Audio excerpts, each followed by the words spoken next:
Hello everybody. Hello everybody. My name is Art. I'm the founder of Practical Programming, a coding bootcamp here in New York and in Chicago. So we're going live today, and at the end of the session we will have Q&A session. So please let me know if my mic is working, and we have live chats going on. I would appreciate if you could say if you could hear me and if you could see me fine. And today we're going to be talking about data types. Data types in Python. The most important and most confusing subject for beginners.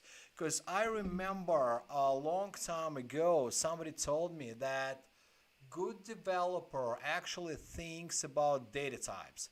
And at that point of time, I thought that was nonsense. I thought that to be a good developer, all you need to do, you need to know a couple of cool functions. Apparently, I was wrong. And data types are cornerstone in any programming language. So no matter what programming language you use, Python or JavaScript or C++ or C Sharp or whatever, now you got to understand how to use data types, and that's what we're going to be talking about today. So please subscribe to my channel because I try to do these live meetings on a weekly basis, and next week we're going to be talking about data structures, also very important topic. We will be talking about how to use Python list, and I'll explain you why Python lists are so slow. All right, so we'll talk about it. All right, without further ado, let's get started with data types. Now, I would like to start with a slide. I hope you could see my screen now. All right, so first of all, we will have to start with variable names. So what is a variable name? It's pretty simple. It's pretty much like in the school. There is an equation, x plus y. X could be anything, y could be anything. They could change values and so on, right? So in Python, if you want to declare a variable name, you need to come up with some kind of variable name, like x, randomly picked variable name. Then you need to use equal sign and assign a value. So one more time. So this is a variable name, randomly picked variable name. You could use banana if you like, it's up to you. So then we have value, we're assigning value. Now this is where it gets interesting, all right? So if you watched our previous webinar, so by now you know that Python runs in your RAM memory, pretty much like any other app. So if you want to save something for now, then you need to assign that value to a variable name, and that value would be stored in Python memory, right? So this value, in this case 7, we need to store in the memory. And we need to use some kind of container. To store this value in Python memory. Now, container, so what is a container? So I'll give you an example in a second, but pretty much this container is a data type, some kind of data type. So the point I'm trying to make, you need to choose the right type of container. So let me explain you what I mean. Bear with me for a second. I'll switch to my other screen.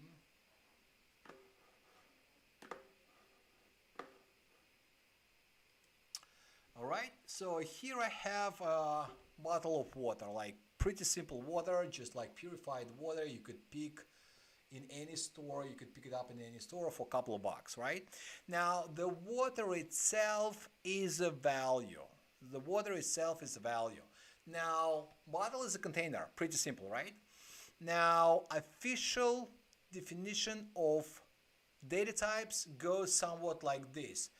Data type is just a data classification, so it's mostly for computers, so that computers would know how we intend to use this data in future. When I heard it first time, I found it like really confusing. So let me explain it to you. So here I got a value, water, in this type of container, and here I also got pretty much the same value in a different type of container. So obviously you understand the difference between bottle and this glass. Why? What's the difference? So they behave differently. So with bottle I could do something like this, and glass is a completely different type of container.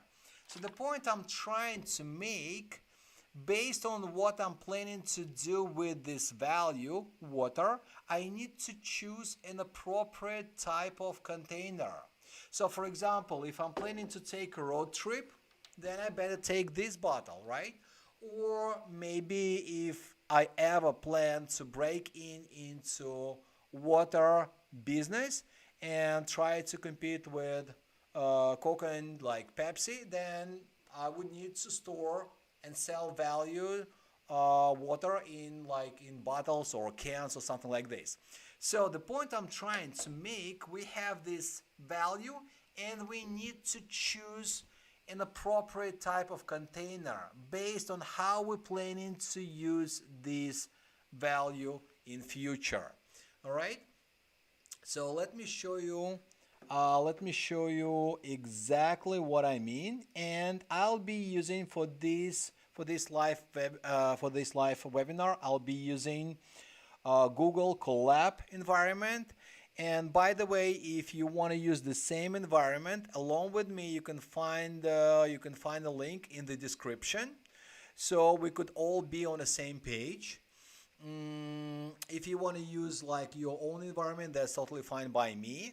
If you have no idea what I'm talking about, please watch our previous video where I explain how to get started with Python and explain all pros and cons of Google Colab. But I'm going to be using it because it's simple and it requires no installation or anything, and you could be on the same page as long as you have Google password and login name. All right, so let's create this variable x and assign a value 7. All right, so now question, what is the value? So we see that this is a numeric data type. So what I'm trying to say is we had water before, and this water was stored in a bottle or in a glass. Now this value that looks like a number should be stored as a numeric data type in a special container for numeric data types. And there are two numeric data types in Python: integers. All right, integers are whole numbers like 7, 27, even if it's a negative number like -7. So as long as it's a whole number, it should be stored as an integer. All right, and then there are floats. And example of floats would be 2.5, 6.7. So any number with a decimal point, more precise number, would be stored as a float. But keep in mind that integers and floats, basic data types in Python, they both numeric data types. Now here I have prepared the screen for you. Python built-in functions. Again, if you're completely new to Python, you should know that Python comes with a bunch of built-in things, a bunch of built-in functions and other features. That's why they call Python batteries included. And Python comes with what, 67, 68 built-in functions. And by the way, you could Google Python built-in functions, or in the description to this video you can find the link to these functions, so we all could be on the same page. And there is like really important function, but I think it's really undervalued type. So this function and this function, I'm going to show you how you could use this function, and this function will help you a lot, especially if you're just making your first steps in Python programming. So what this function does, if you run this, if we pass here x, and if you run this, it will tell you data type of this object. So this object is an integer, right? You could say, hey, like we kind of knew that already. You told us that whole numbers are integers, and we could see that 7 is a whole number. So what's the value in type? All right, that's true. We could see it. However, most of the time in real life, you're getting data coming from different places. You're gathering data from different sources. So you might be getting data from APIs, or maybe you're grabbing that data from Excel file, or maybe from CSV file, or maybe from text file. So in that case, no way you would know for sure what data type you're dealing with. So that's where type comes to the rescue. That's the first thing. Another thing, based on my experience, is that beginners always confuse different data types. So my advice to you, always run function type, and function type will tell you data type of this object, and we sorry, and we could see that this is an integer, right? So let's move on, and let me add another cell here. So now let's create y, and y will be, I know, 5.7. So if you run this cell, and if you run type on y, you'll see that this is a float. Why? Because it's got this decimal point. Now it's pretty much like with that example I just showed you with this bottle of water. You have to choose an appropriate container for that value. And you might ask me, hey, like it's really simple with water, but like these are numbers. So these are numbers. All right, so let me tell you something. So based on your intentions, how you're planning to use this data in future, and by that I mean like, for example, if we talk about people, so maybe you got a bunch of people and you want to split them into 2 teams, then you better use integers, because you don't want to end up with 2.5 men, right? So that's ridiculous. You cannot say, all right, so I got 7 people, let's split them into 2 groups, and oh gee, all right guys, so let's split up. 3.5 would be a number for each group. That's ridiculous, right? So if we talk about people or items, or maybe if you're trying to build online store orders, then you gotta use integers, right? Whole numbers. On the other hand, if we talk about money, people always want to be precise about money. So you gotta use floats, because even though you might be talking about whole amount of money, let's say $7, you want to be precise. So you want to have like 7.00, and let's say if you're building some kind of fintech app, so then you better use floats, because people want to see these little zeros at the end, and they want to make sure that, yeah, so although it's like 7.25, they don't want to round down that number to 7, right? They will fight for that quarter or whatever. So in this case, when we talk about numbers, we have to be specific. So it's got to be either integers or floats, right? So something like this, and this is function type will help you. Okay, let's move on. And again, let me remind you that if you have questions, you could actually ask me in the real time. We have live chats going on, so let's continue.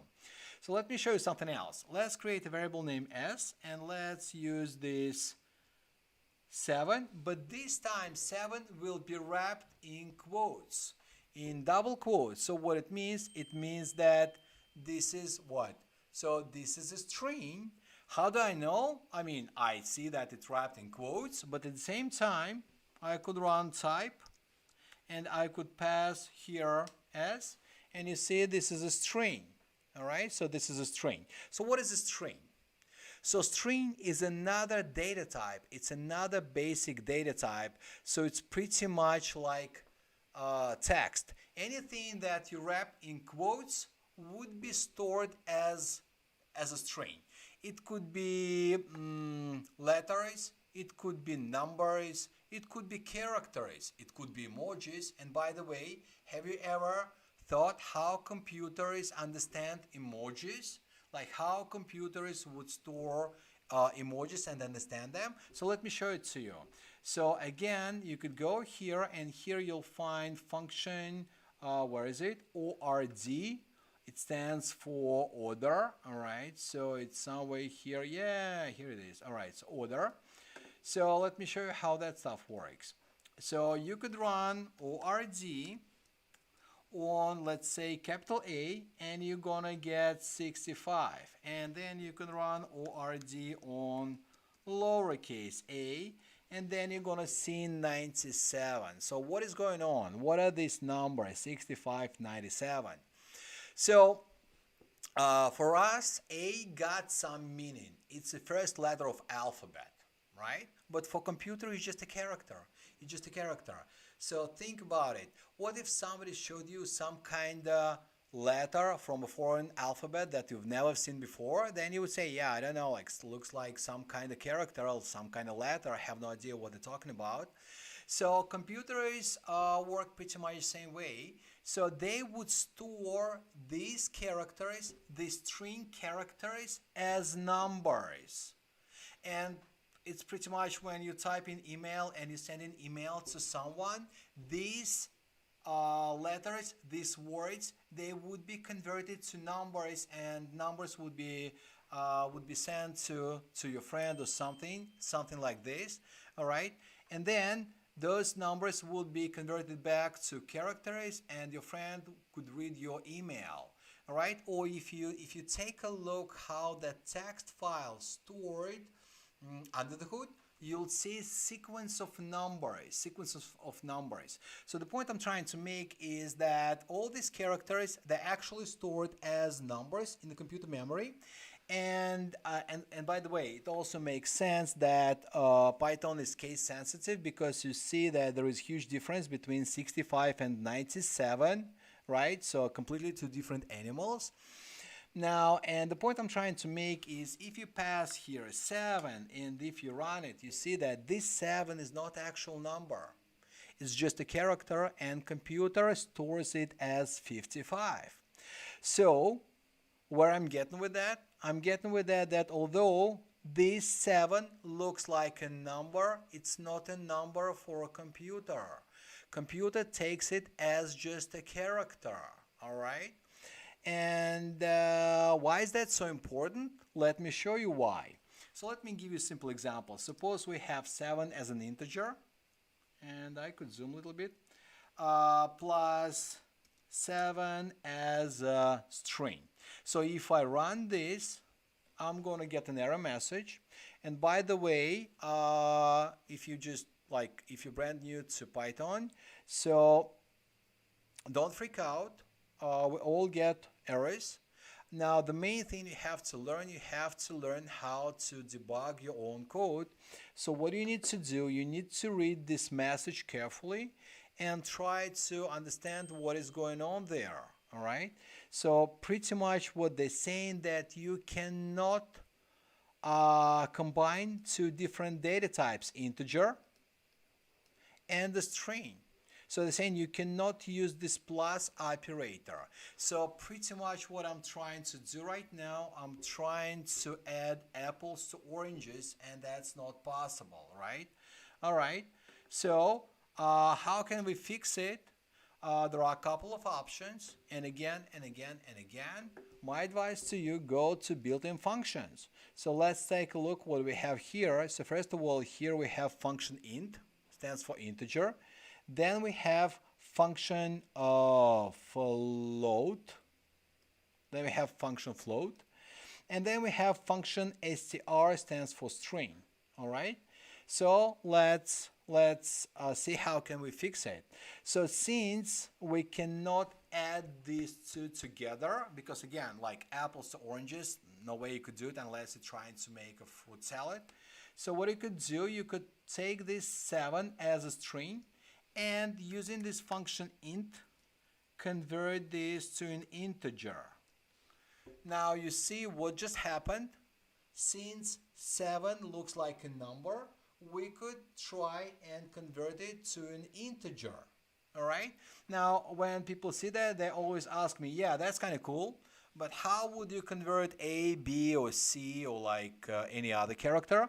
So it's not possible, only if it looks like a number from 0 to 9, only then you could try to convert it to an integer. Alright?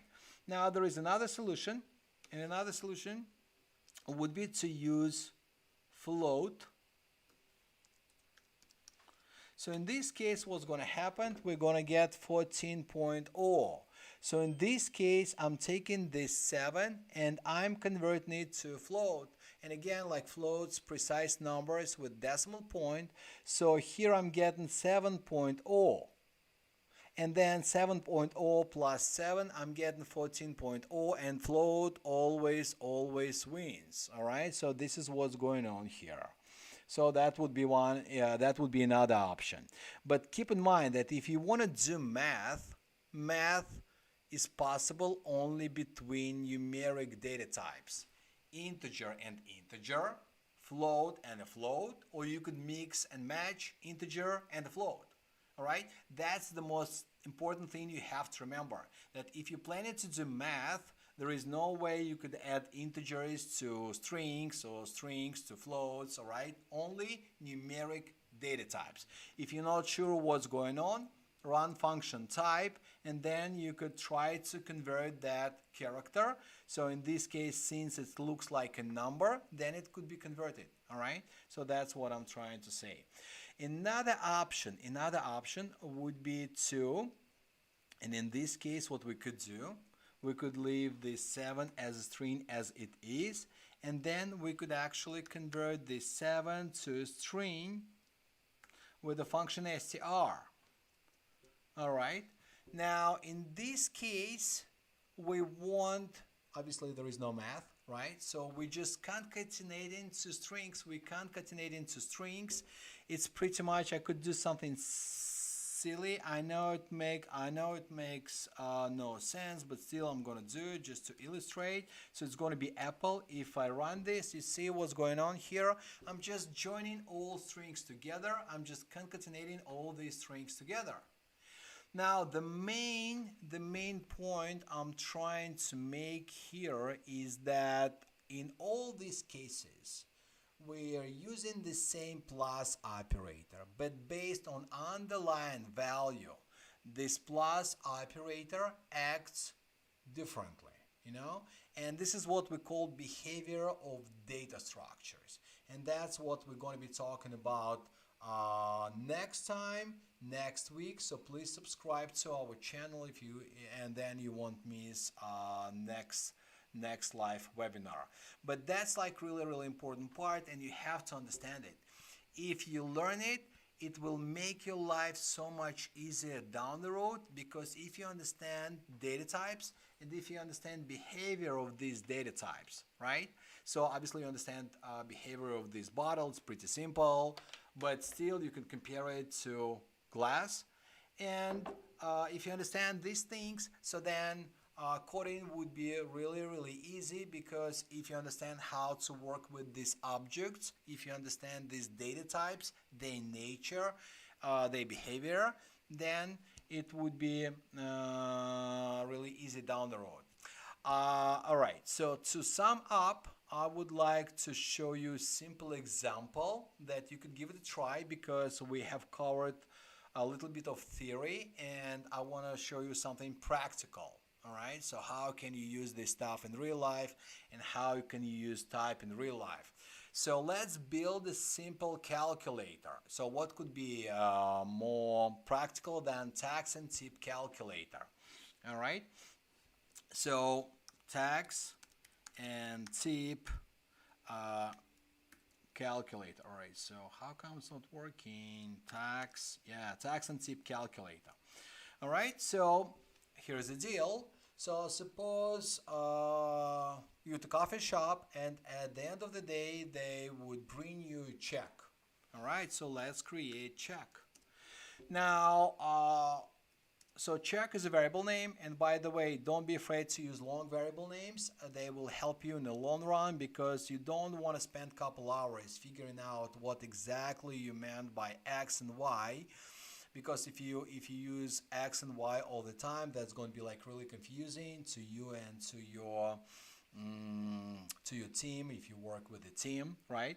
So suppose we have variable name check, and I don't want to set like I don't want to hard code a number, so I'll use function input. And again, this is one of the built-in functions. You could go to built-in functions and find it there, function input. And here, like I could pass some kind of question, like how much is your meal, or something like this, right? So it's always a good idea to type something there, because function input, what it does two things. So first, it will print that message, because we're trying to ask a user for something. It will print that message, and then it will grab that value and assign this value to variable name check. So let me show you how it works. So you see, I'm running this cell, and now it's asking how much is your meal, so I'm going to say like $50. Now keep in mind that you gotta hit enter. So you hit an enter, and then we have check, and you see check is 50. All right, so this is how that input works. You could actually enter any number, it will grab that number, and bam, this is what you get. All right, but come on, we live in the real world, and in the real world you gotta pay taxes. So let's say there is a tax rate, and tax rate in New York is around 8%. All right, then there is tip rate is let's say 20%. All right, so now what we want to do, although we got these values, we need to get actual dollar amount for tax and tip. So how do we get it? Oh, it's pretty simple, right? You do it every day. So then you could create a variable named tax, and then you're going to do what? Check times tax rate. Hold on a sec. Tax rate, right? So let me run this. Oh boy, we have a problem. Why? How come? What is going on? Oh, okay, let's go back to this error message and let's see what they're trying to tell us. So they're saying that you cannot multiply float because this tax rate, you see, it's a float by a string. And you might say, hey, like, why is it a string? Because we were entering a number. All right, so now I didn't tell you that stuff before, but if you go to Python built-in functions and if you read explanation of this input function, it says that it always accepts values as strings. Now, suppose we didn't know that. We have no idea what's going on, so what we can do? All right, so what we could do, we could use function type. So we could use function type, and we could pass here a check. And if I run this, it's going to give me an answer. It's saying, hey, you see, like this is a string. And now it rings a bell. Because I cannot do math between string and a float. And you see, like this is how you would use type in real life. You want to check a value of that check.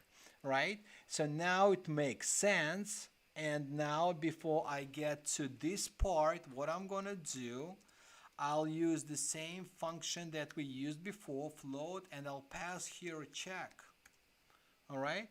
And by the way, just to test myself, I'll print type and check here. So if I run it, so first of all, I'm getting this float, so that's good news. There is no more errors. So it means we fixed it. But you see, this is example how you would use type in real life just to see what's wrong with your code. Now, obviously, you don't need this like later on. So, for example, when you go into production, you could just get rid of this type and you could get rid of this print stuff, right? So that's what you could do. Now, but let's finish this example. So then we also need to calculate tip, and tip will be what? So it will be also check times tip rate, right? And then it's pretty simple. So it's going to be just total, and total will be what? It will be check plus tax plus tip, and not tip rate but tip. And here I want to print total. All right, so if I run this, I'm getting 64. I hope you got the same. And now, since you don't need this part, because people then would ask me again like, gee, like, do you really need this stuff? No, again, this type function is not kind of doing anything in terms of, it's not enhancing your code in any way, but it's kind of helping you to figure out what went wrong. And if you didn't know that function input takes all numbers as strings, that would help you. So that's how you would use this function type to identify the data type of that object. So later on, what you could do, you could just comment this out and you could rerun this, and again, oh, okay, so we're getting this 64, everything's working, right? And a couple of things now. If you want to get exactly to numbers after this 64, for example, because I always get this question asked, like, I want to have exactly 2 zeros after that decimal point. How can we do it? All right, so here what we could do, you could say like your total is, and if you want to make it like really nice, suppose you write some kind of program for I know, like, and you're trying to generate a receipt, right? So then it's going to be $, then you need to use curly braces, and then what we need to do this to I think it's to F, all right? So, and then it's going to be format. There is a method of a string, and we'll talk about methods later, format. And total, okay, all right, let me run this. Oh, okay. Now, if you ever get E or L error, it means that, some kind of round bracket is missing. And in this case, you see, I got just opening quotes, so I need to have closing quotes here. So let me rerun this. And now you see, I'm getting exactly 2 zeros after that decimal point, all right?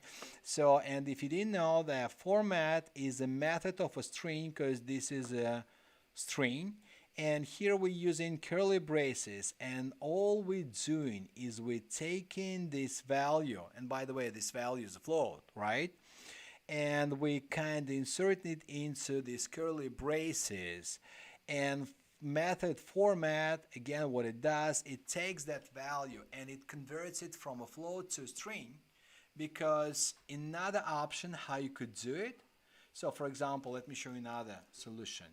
Now, so for example, if you want to do something like this, and then you try to do, and I'm going to get an error, but still I'm going to show it to you. So suppose you want to do something like this, plus total. Bam, you get an error message. Why? Because that's the same error that we saw before, because what we're trying to do here, you see, this is a string, apples, and this is orange. So again, you see, you're trying to concatenate oranges and apples, not possible, right? So one option how you could fix it, so you could use this comma and separate. And by the way, uh, the reason why I also like using this Google Colab is because you see while I'm typing, it's kind of showing me all the stuff about print function and how to use it. So let me finish this example. All right, so now another option, you could do it like this. It's not that pretty, I know, but format, it could insert that value, and while it's inserting that value into those curly braces, so what it does, it converts it into a string. Otherwise, you would need to use this comma because you need to separate. So this is string and this is a float. And speaking of this help, let me see if it works here. If I, why is okay? So you see, now if you point to this input, and again, you could flip back to that Python built-in functions, and you could read about input function, but also you could point while you're working in this environment to that function. And let's see, okay, so you see the first line says read the string from standard input. You see, apparently it always a string. So for example, you're buying something on Amazon and they asking you for your credit card number, and you're punching in your credit card number and you think that you're giving them a bunch of numbers. In fact, not. They would take this as a string, so that's pretty much what's going on here. And keep in mind that input always returns a string. So let me run it one more time. So all right, so how much is the meal? Okay, I'm a big spender, let's say 75 bucks, right? So I'm going to rerun this. So this is still a string, and frankly we don't need this anymore, so we could just get rid of this. All right, and then if you rerun this, okay, so now my total is 96. Now my total is 96. So that's the whole deal. And you see this type is very important. So please don't underestimate this function type, and it will help you a lot. All right, to sum up. So always think about data types, like in this example. And keep in mind that if we talk about numeric data types, there are two. I want to underline main because there are more. There are two main numeric data types: integers. Integers are whole numbers, and you want to use them if we talk about people, or maybe items, or maybe something else. Whole numbers, right? And then there are floats. Floats are more precise numbers with a decimal point. All right, and you want to use floats if we talk about, I don't know, temperature, if we talk about money and stuff like that. So because again, when you talk about money, this little dot is really, really important. And then another data type, string. And string is just a text. So in a nutshell, it's just like anything that you wrap in quotes. And by the way, I always get this question asked, like, should I use double quotes or single quotes? Double or single quotes, you could use them interchangeably. The main rule you have to remember, if you open with a double quote, close it with a double quote. If you open it with a single quote, close it with a single quote. So, and the string is just text. So although you might see a number, and it looks like a number to you, it's not a number for a computer. So computer would take it as a character. So keep that in mind. If you're not sure what's going on, run type, and you could check a data type of that object, all right?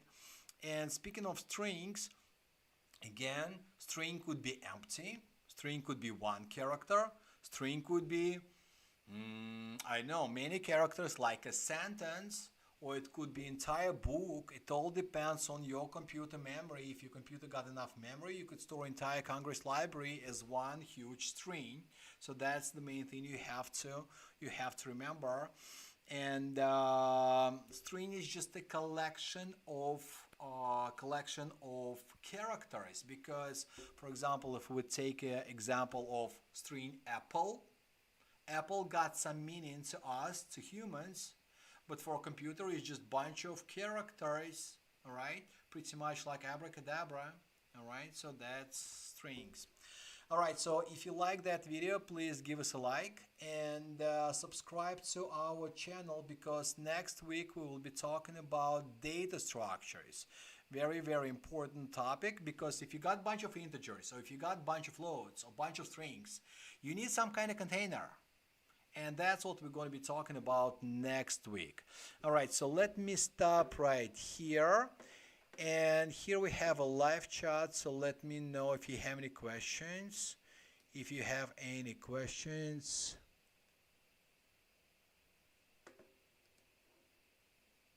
Any questions? All right. So far, no questions. All right, so if you get questions later, you know where to find me. So you could always post your questions under this video. So let me know what you think. And by the way, also you could propose topics. You could propose your own topics. So I'll prepare and I'll do these topics. And we're going to be discussing like different things, mostly Python, but we're also going to get into web development. We'll talk about React, we'll talk about Django, we'll talk about I don't know, like pretty much everything. So, and you could ask questions under this video, or we have a question.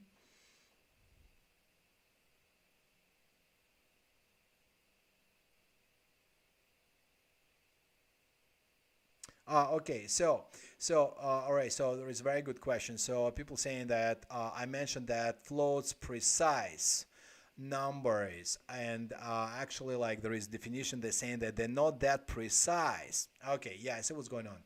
So you're kind of right, So the thing that I use that word precise, I meant they more precise than integers, like in terms of if we talk about money. So if we talk about money and you want to be precise, and for example, if this bottle costs, let's say like $1.25, so obviously it's more precise than $1 or $2. You don't want to round that number up or down, so I want to charge like $1.25, and that's what I meant when I meant precise. But you're absolutely right. So if we talk about like huge calculations, especially in NumPy or pandas, and then these numbers, yeah, sometimes you cannot get like whole number, you cannot calculate that whole number, so that's why they would give you a float. So you're right. Where to practice data types. So every day you could practice data types. You could just like do exercises like this Saxon tip calculator. You could come up with some kind of similar exercises, and we use data types every day. Do you need a special software for Python? Great question. So Margaret, please in our channel last week we did that whole video and whole live stream on how to get started on Python, and I pretty much explained different options, how to install Python and how not to install Python, and I actually covered like a bunch of different options. So to answer that question, please watch our previous video where I explained everything in details. All right. Do I need a GitHub account to get the software? It depends. GitHub is pretty much a solution if you want to store your code somewhere in a remote location, or if you want to share your code with others. Now, just to get started with Python, you don't need a GitHub account. But later, if you're planning to have a career as a web developer, so then yeah, so that's kind of industry standard. You would need that GitHub account, but GitHub account is pretty much if you want to share your code with others, or if you're afraid that you might lose, God forbid, your computer, and you want to store your code in kind of online location. All right, thank you. So let's call it a day. And please give us a like and subscribe to our channel, and I'll see you next Wednesday, I guess then. All right.